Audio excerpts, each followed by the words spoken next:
El expresidente Rafael Correa y el ex vicepresidente Jorge Glass tienen prohibido el ingreso a Estados Unidos. El Departamento de Estado de ese país anunció el miércoles la medida por 3 motivos: su participación en actos de corrupción durante su mandato, abuso de sus cargos al aceptar sobornos y contribuciones políticas a cambio de contratos con el Estado. Estados Unidos anunció este miércoles 9 de octubre que prohibió la entrada al país al exmandatario de Ecuador, Rafael Correa, y al ex vicepresidente Jorge Glass, a los que acusan de estar involucrados en casos de corrupción. Pero sobre qué casos de corrupción se refieren, te lo explicaremos a continuación. El caso Sobornos salió a la luz en abril del 2019, después de que el portal digital 1000 Hojas publicara una investigación llamada Receta de Arroz Verde 502. La publicación decía que varios exfuncionarios del gobierno de Rafael Correa estaban involucrados en negociar, gestionar y recaudar dinero de aportes voluntarios al movimiento Alianza País. La investigación del portal revelaba un correo electrónico recibido por Pamela Martínez, asesora del expresidente Rafael Correa, con un documento titulado Receta de Arroz Verde 502. Según la investigación, el remitente del correo electrónico era Geraldo Luis Pereira de Souza, encargado de la administración y finanza de Odebrecht en Ecuador. El expresidente Rafael Correa sería el principal autor de las gestiones que se realizaron para recaudar más de 11 millones de dólares de empresas multinacionales para el movimiento Alianza País para la campaña electoral de 2013. Así lo sostuvo Fernando Villavicencio, uno de los autores de la investigación periodística que dejó a la luz el caso. Y hay documentos que están en manos de la Fiscalía que ponen en evidencia que el expresidente Rafael Vicente Correa Delgado conocía exactamente lo que hacía su asistente. Los aportes se habrían entregado desde noviembre del año 2013 hasta febrero del 2014, cuando Correa lideraba esa organización política. Según 1000 Hojas, las donaciones alcanzaban los 11,6 millones de dólares. En el caso Arroz Verde, se investigan posibles pagos irregulares a la campaña electoral del correísmo por parte de empresas que obtuvieron contratos millonarios con el Estado o que pudieron servir de intermediarias para que ese dinero llegue sin ser detectado. Varias compañías están bajo el ojo de la Fiscalía, que solicitó al Servicio de Contratación Pública Sercop que en 48 horas informe sobre todos los contratos principales y complementarios que haya otorgado el Estado entre 2012 y 2016 a la brasileña Odebrecht, Telconet, Equitesa, la china Sinohydro, las constructoras Fopeca, Osier, Concermin, Semaica, Sanrib y la empresa de asesoría legal Nexo Global. Esta última manejada por la ex asesora de Rafael Correa, Pamela Martínez, según lo confirmó su esposo. Menos de un mes después de la publicación de 1000 Hojas, la Fiscalía abrió una investigación sobre el caso, aunque primero se llamaba Caso Arroz Verde por el nombre de la investigación. Se lo cambió a Caso Sobornos 2012-2016, porque ese es el periodo en el que habrían sucedido los hechos investigados. Un día después de abierta la investigación, la Fiscalía solicitó la audiencia de formulación de cargos y comenzó la instrucción fiscal, la etapa en la que la Fiscalía investiga los hechos que podrían probar un posible delito. En el caso Sobornos, este proceso terminó el 9 de septiembre del año 2019. 2 de los acusados iniciales fueron absueltos y otros 24 fueron acusados por el delito de cohecho, 22 en calidad de autores y 2 en calidad de cómplices. A más del exmandatario, en la trama estarían involucrados Jorge Glass, ex vicepresidente ya sentenciado por la trama de corrupción de sobornos de Odebrecht, y donde se conoció que Ricardo Rivera, tío de Glass, pedía dinero a la constructora para la campaña electoral de vidrio. Walter Solís, ex secretario nacional del agua. Alexis Mera, quien fue secretario jurídico de presidencia en el gobierno de Correa. María Augusta Enríquez, asesora de Vinicio Alvarado. Olga Muentes, mano derecha de Jorge Glass, entre otros. La comunicación se habría realizado directamente desde los correos electrónicos institucionales de las coordinaciones de Presidencia y Vicepresidencia de la República. Para el 11 de noviembre del 2019, la fiscal general Diana Salazar presentó las evidencias contra los implicados. La fiscal dijo que Pamela Martínez, asesora de Rafael Correa, recaudó más de $1 millón en efectivos para recibir fondos de Odebrecht y otras empresas, que pagaban sobornos a cambio de contratos con el Estado. Una de las pruebas utilizadas por la fiscalía fue un presunto cuaderno de Pamela Martínez, en el que anotaba presuntos montos de dinero entregado por empresas privadas. El famoso cuaderno de la ex asesora de Rafael Correa, Pamela Martínez, arroja algunas pistas de lo que sería el manejo de dinero y disposiciones presidenciales para la distribución de recursos en las campañas de Alianza País. Para las seccionales de febrero de 2014, Odebrecht sería una de las empresas que, habiendo regresado al país, le apostaba a la política con sus aportes. Sus páginas son una especie de diario en el que Pamela Martínez registra actividades de oficina y hasta sus preocupaciones. En una de ellas destaca, por ejemplo, que recibo disposición de entregar sendos sobres del ingeniero de Sousa a Galo Mora. Estos sobres deben ser recibidos de inmediato, pues la campaña apremia. Todos los sobres recibidos fueron entregados a Alianza País, Galo Mora, en manos de Paulina Proaño y luego a Rolando Carrera. Y sí, parte de esta información es verificable, pues el ingeniero de Sousa es el ex ejecutivo de Odebrecht en Ecuador, relacionado con los sobornos. Paulina Proaño fue la tesorera nacional de Alianza País y exfuncionaria de gobierno. Ella ha negado todo. Rolando Carrera es el nombre de uno de los supuestos receptores del dinero que aparece en la denuncia del llamado caso Arroz Verde. No obstante, Martínez ha registrado en su memoria diaria de apuntes también esto. Llegan nuevos sobres del ingeniero de Sousa, son para Viviana Bonilla. Según se me instruye, entrego a su jefe de campaña, Cristian Viteri, y otro sobre para ella a Gustavo Bucaram. Siguiendo la misma línea, Cristian Viteri, otrora hombre de la Revolución Ciudadana, ha negado esta supuesta gestión de dinero, mientras Gustavo Bucaram fue asesor de Bonilla. Ambos aparecen en Arroz Verde como aportantes de $220,000, aunque lo han negado. Lo cierto es que el cuaderno de Pamela Martínez tiene también cifras. Bajo el título de gastos de campaña de Viviana Bonilla, existen una veintena de montos que sumados dan $970,376. Pero en otra de sus páginas titula: vicepresidente dispone registrar siguientes gastos indicados por Vinicio Alvarado. Se detallan así gastos de $66,000, $17,000, $36,000 y otros que sumados dan $325,998. Y al pie, una nota que dice: también se registra un valor de $60,000 por unas encuestas del Corcho Cordero. Pamela Martínez en su versión ha dicho que de todo esto conocían María de los Ángeles Duarte y Alexis Mera. Después de analizar la evidencia entregada por la fiscal, la audiencia comenzó el 10 de febrero de ese mismo año. Entre los llamados a juicio estaban varios antiguos funcionarios de alto nivel del gobierno de Rafael Correa, y él también estaba incluido. Entre ellos se encontraba Alexis Mera, Viviana Bonilla y María Duarte. El expresidente Rafael Correa y la plana mayor de su gobierno han sido sentenciados a 8 años de prisión y perderán los derechos de participación por 25 años, según sentencia del Tribunal Penal de la Corte Nacional de Justicia.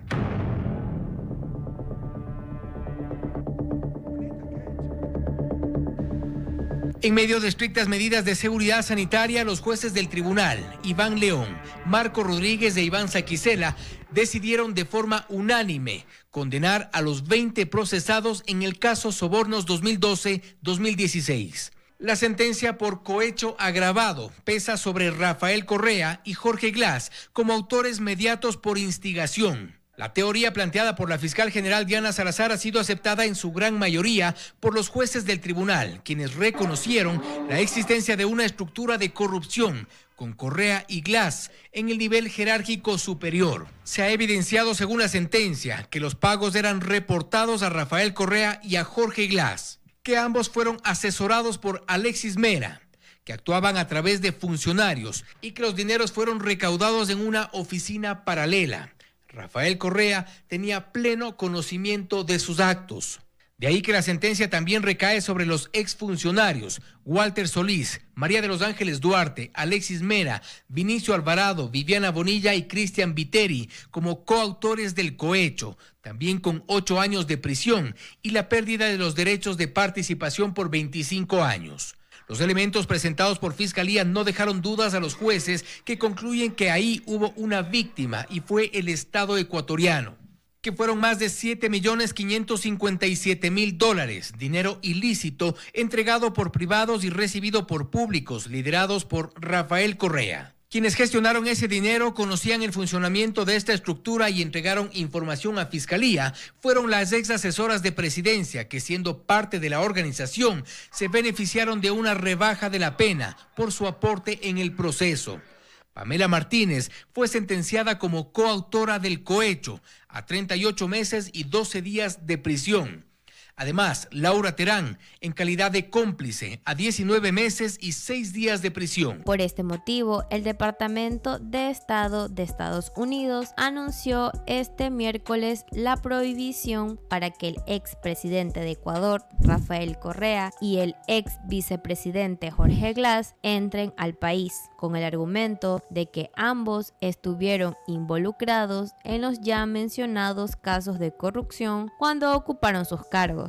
El Departamento de Estado dijo en un comunicado que Correa y Glass fueron designados como inelegibles para ingresar a Estados Unidos. Correa, quien fue presidente de Ecuador entre el 2007 y 2017, después de concluir su mandato, estableció su residencia en Bélgica. El exmandatario actualmente está enfrentando una condena de 8 años de prisión y un pedido de extradición, aunque rechaza haber violado la ley y afirma que los señalamientos en su contra constituyen una persecución política. Lo que pasa es lo siguiente, Iván, cuando él abandona y se va exiliado o autoexiliado a Bélgica, el país donde tiene la nacionalidad su esposa, el presidente Correa dejó el país en una profunda recesión.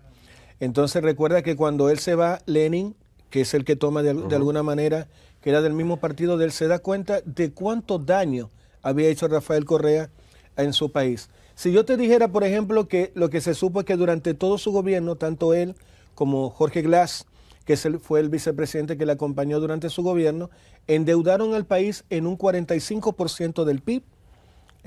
No hubo crecimiento de parte de la economía durante los gobiernos de Rafael Correa, y eso fue profundizando lamentablemente el tema del déficit fiscal, oportunidades de empleo. Recuerda además que Ecuador había tomado en algún momento el tema de la dolarización. Por lo tanto, la inflación es más lenta, es cierto, en Ecuador, pero la velocidad con la cual te aumentan el sueldo y tú tienes que abordar cualquier incremento en los precios de la comida, que fue lo que explotó en las manos de Lenin en el caso de Ecuador, fue lo que causó estallidos sociales. También hubo reclamos en algún momento de la policía hacia el gobierno de Rafael Correa, y él en un acto de populismo fue a la estación de policía, recuerden ese suceso, y él como, aquí estoy yo, mátame, que yo estoy aquí, haciendo, como se llama en República Dominicana, una especie de bulto. Y también decir que Rafael Correa es parte de la agenda de la ideología del socialismo de Hugo Chávez, que también apadrinó a Evo Morales, a Cristina Kirchner y a Lula en Brasil. Pero déjame darte algunas luces sobre qué es lo que más se le critica. Él empezó a invertir con este dinero que vino del crecimiento del costo del barril de petróleo, tú sabes que Ecuador es productor, y empezó a invertir en asistencia social, pero al mismo tiempo empezaron a haber mejoras de temas de infraestructura vial en Ecuador, pero por lo que se le acusa a él básicamente es por eso. Muchas de las infraestructuras que nosotros podemos ver hoy en Ecuador fueron hechas por Odebrecht. Sí. Bueno, Odebrecht se supo finalmente que parte de las comisiones que entregó en Ecuador lo hizo a Jorge Glass y a Rafael Correa. Pero no solamente tomó dinero de Odebrecht, sino que era parte de la política, era como una parte del método, de la dinámica, en que él se movía con distintos proveedores del Estado. Entonces, de lo que se le acusa, y por eso el vicepresidente se mete en la Embajada de México, Recuerda además el escándalo que hubo con el gobierno mexicano Vargas Vila, porque fue la primera vez que un gobierno cruza el muro de una embajada para meter preso a un funcionario, una persona que había sido funcionario público, pero era porque Ecuador no quería que volviera a pasar con Glass lo que pasó con Correa. Una violación al derecho internacional. Claro, y a la diplomacia. Lo es. Yo no lo apoyo, obviamente, porque yo estoy de diplomacia, no voy a estar de acuerdo con esa línea. Debieron haberlo dejado ir, obviamente, en el exilio, pero eso es lo que dice el derecho internacional. Pero de nuevo, y yendo al tema de Rafael Correa, lo que se le acusa a él es que tomó comisión de obras públicas por parte de Odebrecht y de otros proveedores del Estado. El abogado de Correa consideró que la decisión es una manera de influir en las elecciones ecuatorianas y beneficiar al gobierno actual. Indicó que el Departamento de Estado no ha tomado en cuenta que Interpol no ha girado pedidos de captura y que terceros países han otorgado asilo a algunos sentenciados por el mismo caso, por el que se los declara no elegible para entrar a territorio de Estados Unidos a Correa y Glass. Una cosa que hay que decirlo, señores, para que nos vean, la gente que le gusta llevar estadística, en el año 2008 la deuda de Ecuador era de 16,8% del PIB. Este hombre lo llevó a casi el 50%. Ese es uno de los crímenes de este hombre. Y número 2 es el tema de lo que tiene que ver con el tema de obras públicas. Respondiendo a la pregunta de Iván, hay una cosa que puede ser cierta. Mucha gente puede decir, bueno, pero lo que pasa, Nelson, es que es una ideología de izquierda. Biden es de la misma izquierda que es Rafael Correa. Por lo tanto, no creo que la izquierda persiga a la izquierda. Eso no es así. Lo que pasa es que Estados Unidos tiene una agenda paralela, independientemente de quién gobierne, ya sea el Partido Republicano o el Partido Demócrata, y tú lo sabes que viste en Estados Unidos, donde ellos creen o han hecho la labor o el rol de alguna manera ser el justiciero que va por el mundo diciéndole a los demás cuando lo hace mal. Recuerda que el presidente de Honduras está preso por narcotráfico, el expresidente de Honduras. Y Rafael Correa hace tiempo que ya tienen las pruebas de la Fiscalía del Estado de Nueva York de que Rafael Correa estuvo ligado a temas de lavado de dinero, lavado de activos, temas de pago de comisiones y de sobornos.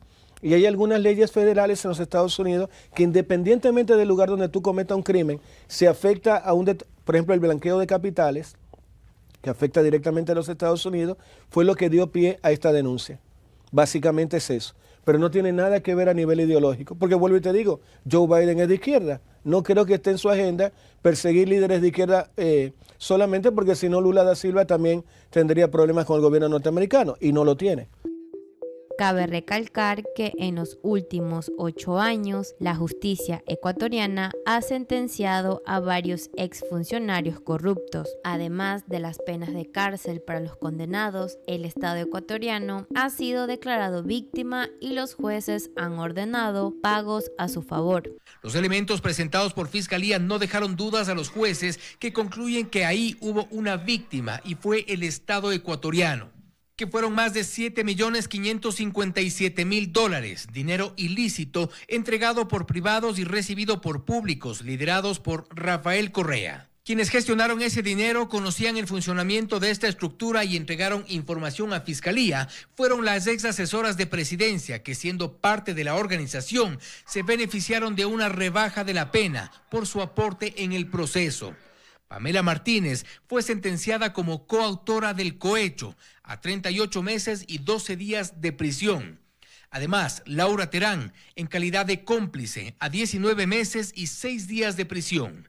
Entre los exfuncionarios de gobierno de la Revolución Ciudadana hay quienes, según la sentencia, tuvieron un papel fundamental para el funcionamiento de la estructura. Es el caso del exsecretario y exministro Vinicio Alvarado, que lideró el manejo comunicacional de las campañas. Además, estuvo a cargo de la campaña en contra de Yasunidos. Cobraba a través de su empresa Creacional.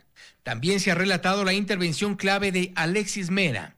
Fue secretario jurídico durante 10 años. Asesor de esta estructura, recibió dinero en efectivo y tenía relación con las empresas. Eso se corroboró a través de los correos electrónicos. No obstante, la resolución incluye a los empresarios que se prestaron para la entrega de dinero ilícito, según la sentencia, a cambio de contratos con el Estado. 10 han sido condenados como autores directos de cohecho agravado. La Procuraduría General del Estado es la entidad que asume la representación del Estado en estos procesos. En total, esta entidad lleva 14 procesos de recuperación de activos por sentencias de corrupción. En total, esos 14 casos suman una deuda de 154,8 millones de dólares a favor de Ecuador. Sin embargo, hasta el momento solo se han podido cobrar 10 millones, es decir, solo se ha recaudado el 6,5% de la reparación por la corrupción, hechos que sucedieron durante los 10 años del gobierno de Rafael Correa e involucran en su mayoría a exfuncionarios de ese régimen. El mayor deudor es Carlos Pareja Yanuseli, quien fue ministro de Hidrocarburos de Correa. En la lista aparecen 2 casos en los que él ya ha sido sentenciado junto a otros funcionarios.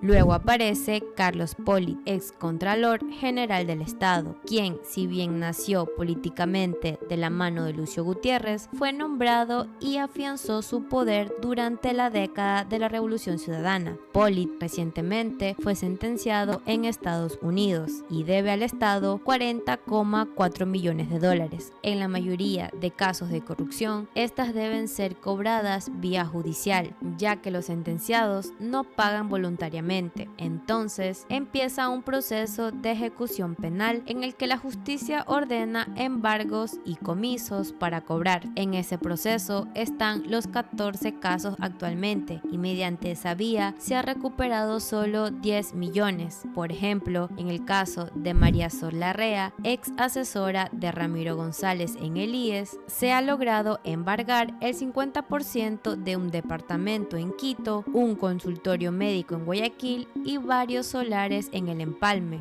Asimismo, las autoridades lograron comisar el 50% de una casa en La Concordia, que pertenecía a Alex Bravo, ex gerente de Petroecuador. Sobre Glass, en cambio, en poder del Estado está un departamento ubicado cerca a la playa de Tonsupa, en Esmeraldas, mientras que a Correa se le incautó parte de un departamento que era la herencia de su padre para él y sus hermanos. La Procuraduría presentó el listado y el tribunal ya ordenó el embargo, pues finalizó el plazo y los procesados no pagaron la reparación integral de 14,7 millones de dólares en el caso Sobornos. La casa del expresidente Rafael Correa en Quito está en la lista, aunque en 2018 traspasó el bien a nombre de su hijo.